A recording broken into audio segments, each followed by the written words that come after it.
kabar Anda hari ini? Tentunya semoga dalam keadaan baik dan juga sehat. Nampaknya itu yang menjadi paling penting ya sekarang. Dan jumpa lagi bersama saya Ken Ane dalam Ngopi Panas, ngobrol pintas, pas dan asik. Nah, Ngopi Panas kali ini akan mengajak sahabat untuk ngobrol bareng dengan Profesor Juanda, pakar hukum tata negara. Kita akan membahas mengenai Komisi Yudisial sebagai lembaga pencetak hakim agung yang berintegritas dan juga berkualitas. Kita akan sapa langsung Prof. Juanda, sudah bergabung bersama kita di sini. Prof, apa kabar? Assalamualaikum. Baik, waalaikumsalam warahmatullahi wabarakatuh. Sehat ya, Prof? Alhamdulillah, lahir batin. Lahir batin, itu yang paling penting sekarang ya, Prof ya, karena kita masih terus memerangi COVID-19. Sehat menjadi modal yang utama. Insya Allah. Nah, yang juga menjadi hal menarik untuk diperbincangkan nih, Prof, untuk menjaga kesehatan berbangsa dan bernegara, ini ngomongin soal Komisi Yudisial nih, Prof, sebagai lembaga pencetak hakim agung yang berintegritas dan juga berkualitas. Prosesnya kan sudah berjalan ya, Prof ya. Kalau saya baca bahkan sejak Februari terus berproses. Nah, kalau Prof Juanda sendiri sebagai pakar hukum tata negara nih, menurut Prof Juanda, Prof, melihat sepak terjang Komisi Yudisial sebagai lembaga pencetak hakim-hakim agung nih, Prof, yang tentunya kita harapkan berintegritas dan juga memiliki bobot dan juga berkualitas tentunya. Menurut Prof Juanda melihatnya seperti apa sih? Ya, ini adalah pilar dari negara hukum demokratis yang memang berkembang, ya, artinya keberadaan dari Komisi Yudisial ini dalam kerangka untuk membangun prinsip negara hukum. Dia tentu ya bekerja sama dengan Mahkamah Agung. Jadi artinya dalam rangka menegakkan martabat, keluruhan martabat Hakim Agung dan Hakim ad hoc. Nah, artinya ini sudah beberapa periode Komisi Yudisial ini keberadaannya, saya melihat dari tahun ke tahun, dari periode ke periode memang sudah mulai bergerak ke arah yang signifikan untuk menegakkan martabat, keluruhan martabat Hakim Agung. Sehingga melalui proses rekrutmennya, Komisi Yudisial ini memang harusnya menampilkan satu performa yang memang menjanjikan bagaimana mendapatkan hakim agung yang kredibel, kemudian memiliki integritas yang tinggi. Tapi problemnya adalah kita sulit untuk mendapatkan satu kriteria yang kita ciptakan itu. Namun demikian, kalau bicara soal KY, Komisi Yudisial, saya melihat ini dari tahun ke tahun intinya adalah ada perkembangan yang positif, walaupun memang dalam hal-hal tertentu saya lihat perlu ada yang kita sempurnakan. Oke. Ya, saya kira itu. Nah, itu tadi pandangan Prof Juanda setidaknya melihat peran tanggung jawab perjalanan Komisi Yudisial dalam mencetak calon-calon hakim agung ya, Prof, yang berintegritas dan juga berkualitas. Nah, sekarang kalau menurut Prof Juanda sendiri, calon-calon hakim agung ini kan harus mempresentasikan menjadi presentasi fundamental karakter bangsa ya, Prof. Nah, bagaimana Prof Juanda melihat ini, tanggapan Prof Juanda? Ya, jadi memang untuk merekrut seorang hakim agung kan tidak mudah. Ada persyaratan-persyaratan, baik persyaratan akademis maupun persyaratan yang non akademis. Nah, yang sulitnya adalah kalau akademis mudah sekali, dia adalah minimal sarjana hukum, magister hukum, tapi basicnya sarjana hukum, atau magister yang lain, tapi basicnya sarjana hukum. Artinya magister yang lain itu bisa saja non magister hukum ya. Tetapi kalau itu adalah karir, tapi kalau dari non karir itu adalah doktor atau minimal magister, tidak sarjana hukum toh.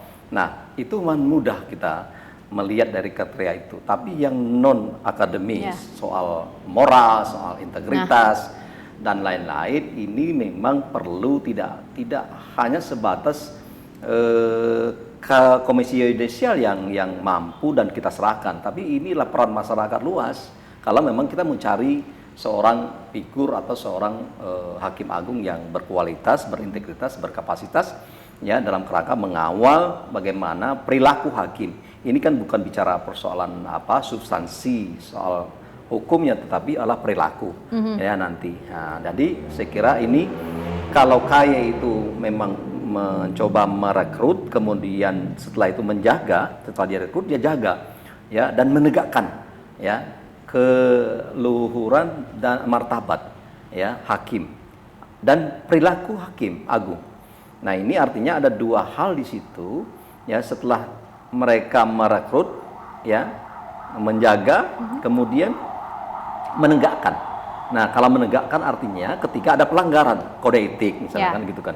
Nah, tapi kalau memang persoalan integritas, masalah kapabilitas dan moral, ini karena Komisi Yudisial itu terbatas orangnya, ya, maka ini peran masyarakat juga kita tuntut, ya, bagaimana masyarakat memberikan satu informasi kalau ada informasi calon hakim agung misalnya yang kurang pas, ya. Nah, walaupun memang kita bukan cari malaikat, pasti ada hal-hal yang tidak sempurna, tapi catatan saya minimal minimalisir hal-hal yang berkaitan dengan soal integritas. Rakat Prof untuk ikut mengawal pemilihan calon-calon hakim agung yang ternyata namanya juga sudah keluar ya Prof ya, beberapa, termasuk tadi juga sudah disinggung terlebih dahulu justru dengan Prof Juanda menyampaikan bahwa yang penting juga harus dilihat rekam jejak, moral, etika, perilaku dari calon-calon hakim agung ini. Prof Juanda melihat sejauh ini prosesnya seperti apa yang sudah dilakukan Komisi Yudisial untuk bisa mengakomodir tadi bahkan juga yang sudah diminta atau mungkin disarankan oleh Prof Juanda? Iya, tapi kalau sampai saat tahapan katakanlah di Komisi Yudisial itu kan memang ada tahapan tadi sudah saya sampaikan, pendaftaran, kemudian ada tes dan ujian-ujian. Ada beberapa tahapan seleksi ya Prof ya. Nah, terus ada peran masyarakat, diserahkan kepada masyarakat untuk menyampaikan katakanlah kalau ada hal-hal yang cacat dari calon hakim agung itu. Nah, kalau saya lihat dari kacamata yang saya pegang sekarang ini bahwa Komisi Yudisial sudah berupaya untuk menjalankan tugas dan fungsinya. Nah, tetapi ya, bahwa dia tidak bisa hanya sebatas itu. Dia benar-benar harus mengikut sertakan masyarakat. Nah, ikut serta masyarakat ini mungkin melalui rekam jejak. Nah, rekam jejak ini tentu memang di satu sisi masyarakat tuh kadang-kadang dia tidak berani menyampaikan, takut nanti berurusan dengan hukum, misalnya antara fakta dengan fitnah gitu ya. Nah, kita melihat ada seseorang yang mungkin katakanlah seseorang itu calon hakim yang tidak layak, tapi satu sisi lain kita harus melampirkan KTP atau identitas lainnya. Nah, sementara katakanlah bukti tertulis dari yang dimiliki oleh seseorang itu atau fakta-fakta yang secara akurat tidak dimiliki, tetapi memang benar ada seseorang itu melakukan sesuatu yang kira-kira membuat cacat integritas atau moral, ya, katakanlah masuk ke dalam kualifikasi itu. Nah, ini yang kadang-kadang sudahlah, daripada nanti faktanya tidak bisa dipertanggungjawabkan tetapi sebenarnya itu ada sebenarnya, akhirnya masyarakat tidak berani menyampaikan. Ini perlu mungkin ke depan ya bagaimana Komisi Yudisial benar-benar memberi ruang untuk itu ya, memberi ruang dan menjamin ketika ada seseorang yang menyampaikan bahwa calon hakim agung itu dikatakan cacat, tapi bukan fitnah yang kita inginkan. Tapi jangan langsung nanti ketika datanya kurang cukup sehingga seseorang yang menyampaikan dipanggil kemudian diproses secara pidana. Ini juga perlu ada jaminan dan itu saya lihat sekarang belum ada. Ya. Nah, sehingga inilah saya katakan bahwa ada kelemahan. Kelemahan itu mungkin ada dari segi regulasi atau pedoman juknisnya ya yang belum diatur mungkin gitu ya. Kira perlu dipikirkan untuk membuat regulasi atau pedoman supaya masyarakat ini terjamin ketika dia mengadu tetapi datanya kurang tapi faktanya ada sebenarnya. Atau setidak-tidaknya dipanggil orang itu ya yang melaporkan, benarkah Anda bisa diperlukan informasi Anda atau tidak gitu ya. Nah, ini mungkin dari sana, oh iya ada begini begitu misalnya. Oke. Nah, tapi jangan langsung ketika tidak ada data secara konkret, bukan berarti pengaduan itu palsu misalnya. Ya, nah itu jangan sampai orang-orang yang ingin membantu Komisi Yudisial dengan informasi-informasi, ya kita tidak tahu seseorang itu dari mana, tapi yang tidak boleh memfitnah. Oke. Nah, saya kira itu yang jadi Perlu dipikirkan untuk selanjutnya ya, Prof, ya. dipikirkan ke depan. Tapi kalau Prof Juanda juga tadi juga sudah menyinggung mengenai kompetensi, Prof. Nah, seberapa penting sebenarnya kompetensi ini harus dimiliki oleh calon-calon hakim agung untuk mengisi kebutuhan-kebutuhan yang diminta, Prof? Ya, sangat penting, ya, sangat penting. Sangat penting. Karena kenapa saya bilang sangat penting? Kompetensi itu berkaitan dengan kemampuan penguasaan materi seseorang hakim, ya, berkaitan dengan persoalan profesi dia. Kalau dia adalah kamar pidana, maka dia juga harus mampu menguasai, berpengalaman. Di situ kan ada pengalaman 20 tahun minimal kalau dia adalah calon hakim agung yang non karir misalnya kan. Nah, jadi kenapa itu penting? Karena dia sehari-hari setelah menjadi hakim agung bisa jadi dia menghadapi kasus-kasus yang sangat rumit misalnya. Ya, tentu membutuhkan satu kemampuan kompetensi yang sangat penting, kuat dalam rangka menjalankan tugas-tugasnya sebagai hakim agung. Nah, jangan sampai begini, kompetensi itu standar, dia dapat standar, tapi persoalan-persoalan hukum yang terus berkembang sesuai dengan perkembangan teknologi, informasi, dan perkembangan masyarakat, saya kira itu adalah tidak bisa dia jawab, atau dia dalam rangka tugas itu dia mungkin tidak bisa menyelesaikan kasus yang dihadapi. Saya kira itu adalah sangat penting. Tegaknya hukum. Nah, itu dari substansi kompetensi, di luar dari perilaku, ya. Tapi kalau Komisi Yudisial ini bicara persoalan ada perilaku. Ya, nantinya ke sana kalau dia sudah menjadi katakanlah pengawas eksternal. Kalau pengawas internalnya ada tetap di hakim agung. Prof Juanda, bagaimana sih Komisi Yudisial atau KY ini bisa melahirkan calon hakim agung yang tentunya berkualitas, independen, dan juga berintegritas, Prof? Ya, saya mempunyai prinsip yang harus dipegang oleh KY itu, dia harus objektif. Ya, objektif itu artinya tidak boleh menggunakan kriteria subjektivitas. Dari objektivitas itulah maka kelihatan kelayakan dari kompetensinya, ya. Kemudian kalau ada pengaduan di bidang moral, dia harus benar-benar mendalami dan mencari tahu secara detail. Jangan sampai nanti orang yang dianggap baru saja misalnya ada informasi, ada dugaan, terus dipercaya sebagaimana yang saya ungkapkan tadi. Ya, kita bukan mencari kesalahan orang. Nah, oleh karena itu objektivitasnya sangat diutamakan. Di samping memang sebenarnya piranti ke arah itu sudah dilakukan, yaitu melalui rekam jejak misalnya kan. Nah, saya kira itu adalah salah satu hal-hal yang sangat penting dalam rangka mencari calon hakim agung yang berkualitas dan juga mempunyai integritas dan juga independen, ya, Prof, ya. Kalau independen saya kira ada bersama dengan objektivitas tadi, maka hakim agung itu memiliki satu kebebasan, tidak bisa dia misalnya ada titip-titipan, pesanan atau pikiran dan sikap-sikap yang tadi subjektif. Nah, independen dia, apapun yang dilakukan, dia hanya untuk demi kepentingan negara dan bangsa, demi mendapatkan hakim agung yang benar-benar dalam kerangka menjalankan tugas-tugas untuk memberikan pelayanan keadilan, dan tentu adalah seseorang yang memiliki sikap yang memang benar-benar nantinya ketika dia jadi hakim agung, dia tidak diragukan dari sikap-sikap yang mengarah kepada hal yang tidak benar.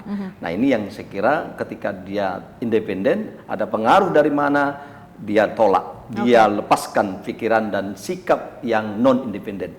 Ya, mau diintervensi dari mana? Apakah dari penguasa yang berwenang sekarang, atau politisi, atau masalah menyangkut keuangan, masalah kekuasaan itu ada dari segi ekonomi misalnya. Dia lepaskan, ini dia tidak terpengaruh dengan hal itu, namanya saya kira independen.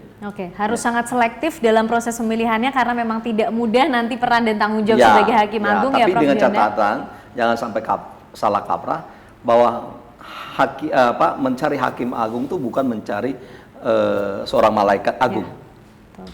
Bukan mencari malaikat agung. Mencari malaikat agung, bukan. tapi hakim agung. Hakim agung artinya manusia. Ya standarnya 7 sampai 9 katakanlah misalnya, ya tidak ada manusia yang tidak cacat. Nah, tidak sempurna tapi mendekati sempurna. Ya, setidak-tidak begitu. Nah, tapi kalau kompetensinya misalnya mohon maaf ya, itu kan ada tesnya. Teori hukum misalnya dia di bidang pidana. Dia harus menguasai teori hukum pidana, filsafat hukum pidana, asas-asas hukum pidana misalnya. Kemudian kalau dia hukum tata negara juga demikian, dia tahu bagaimana teori-teori hukum tata negara, asas-asas hukum tata negara, dan sebagai orang hukum tentunya dia tahu asas-asas hukum umum, teori-teori hukum umum. Jadi yang melatar belakangnya atau melandasi dari teori hukum yang sudah menjadi cabang-cabang hukum tadi. Nah, artinya itu penting juga. Nah, Prof melihat proses yang sudah berjalan, walaupun kita masih sama-sama menunggu. Kalau terakhir kan prosesnya sampai di DPR ya, Prof ya, Komisi 3 ditunggu proses seleksi calon hakim agung selanjutnya, Prof. Tapi setidaknya apa yang sudah dilakukan Komisi Yudisial dalam proses seleksi ini menurut Prof Juanda sudahkah berada di track yang benar, Prof? Ya, yang paling tahu itu sebenarnya si Komisi Yudisial ya. Ya, kita melihat dari luar saja bahwa sebenarnya kalau secara formal performan luarnya saya melihat sudah on the track. Nah, tapi saya tidak tahu di dapurnya Komisi Yudisial, yang paling tahu kan mereka ya. Tapi paling tidak harapan, kalaupun ada yang tidak benar ya tolong dibenahi ya kalau ada. Tapi kalau sebagaimana yang kita lihat sudah bagus, ya sudah sesuai, ya bagaimana meningkatkan satu yang sudah benar ini menjadi lebih benar, lebih berkualitas ya, kalau masih ada bolong-bolong atau apa, kalau ada ya. Nah, yang paling tahu itu kita hanya bisa mengharapkan kepada Komisi Yudisial bahwa janganlah bermain-main ya dengan proses rekrutmen hakim agung. Karena ini pertanggungjawaban tidak hanya kepada publik, kepada negara, kepada rakyat, tapi kepada Tuhan. Saya kira itu. Dan kita kawal bersama, karena informasinya juga DPR akan melakukan proses ini secara transparan dan terbuka, bisa dikawal langsung oleh masyarakat, begitu ya, Prof ya. Dan juga tidak hanya itu, saya lihat tidak hanya Komisi Yudisial, ya, jangan kita hanya Komisi Yudisial yang kita singgung, tapi DPR juga harus kita, iya kan? DPR ini dari proses dari Komisi Yudisial ini kan. Bola bergulir ke DPR. DPR juga harus merekomendasi, menampung, kemudian memperjuangkan ya hal-hal yang sifatnya sudah firm bahwa ini adalah untuk kepentingan negara. Jadi tidak usah bermain-main secara politik, walaupun ini tidak bisa tidak lepas dari politik. Tetapi politik itu adalah diatur oleh hukum dan dia ikuti prinsip negara hukum kita bagaimana. Ingin supaya ini hakim agung ini memang benar-benar orang-orang terpilih ya, walaupun memang tadi kita katakan tidak menjadi malaikat, tapi minimal ada orang-orang yang minimal cacat, sedikit sekali cacatnya. Itu yang dijanjikan dari DPR, menghadirkan proses yang transparan, terbuka untuk masyarakat, untuk mengawal supaya tidak ada kepentingan-kepentingan lain yang mengintervensi ya, Prof ya. Tapi Prof Juanda mungkin terakhir, Prof, syarat-syarat yang memang perlu menjadi poin penting dan sangat diperhatikan memilih calon hakim agung sehingga melahirkan hakim agung yang berintegritas dan berkualitas, Prof. Satu, kompetensi yang kita bilang tadi ya, itu mau tidak mau. Masa seorang calon hakim agung misalnya, belum dia dianggap pengalaman, tetapi dalam melihat kasus-kasus itu misalnya dia tidak tahu pisau analisis yang pegangnya dia sangat lemah misalnya. Itu satu. Ya, tidak bisa lepas dari pengetahuan dia sebagai orang hukum. Makanya di situ ditentukan jelas adalah basicnya adalah sarjana hukum, ya basicnya. Baru ada doktor hukum.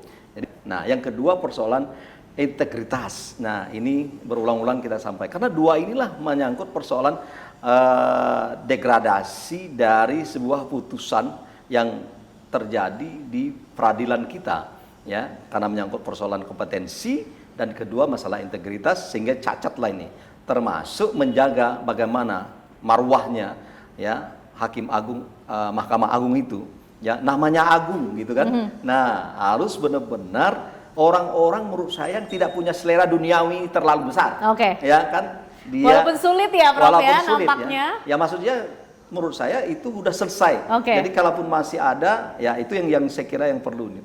Orang yang masuk ke sana, orang-orang yang sudah selesai dengan urusan duniawinya. Ya, misalnya persoalan anaknya sudah selesai, cucunya sudah tidak dipikirkan, apalagi istrinya sudah bebas semua. Yang penting bagaimana dia mengadi, tapi tetap sehat, hidup sejahtera. Saya kira itu juga. Hakim Agung juga kalau kita suruh dia miskin, dia nggak mungkin ya. Nah, jadi dia sejahtera. Dengan sejahtera itu, dia tidak lagi memikirkan, jadi ini. Sehingga tidak mempengaruhi nanti kinerjanya ya apapun Prof, ya? Mau disogok 20 miliar, 1 miliar, dan segala macam, dia tetap tolak.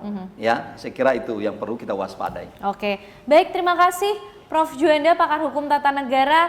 Asik Prof ngobrolnya soal Komisi Yudisial, bagaimana kemudian mencetak Hakim Agung yang berintegritas dan berkualitas. Kita kawal bersama, kita tunggu nanti hasilnya seperti apa. Terima kasih sekali lagi Prof Juanda, sehat selalu. Mudah-mudahan kita bisa bertemu lagi untuk ngobrol lagi selanjutnya dengan tema yang lainnya. Terima kasih Prof. Amin. Nah, sahabat, itu tadi perbincangan ngobrol bareng Prof Juanda, pakar hukum tata negara, tentang Komisi Yudisial sebagai pencetak Hakim Agung yang berintegritas dan juga berkualitas. Sekian dulu perjumpaan kita kali ini. Kita bertemu lagi di episode selanjutnya dalam Ngopi Panas, ngobrol pintas, pas, dan asik. Sampai jumpa.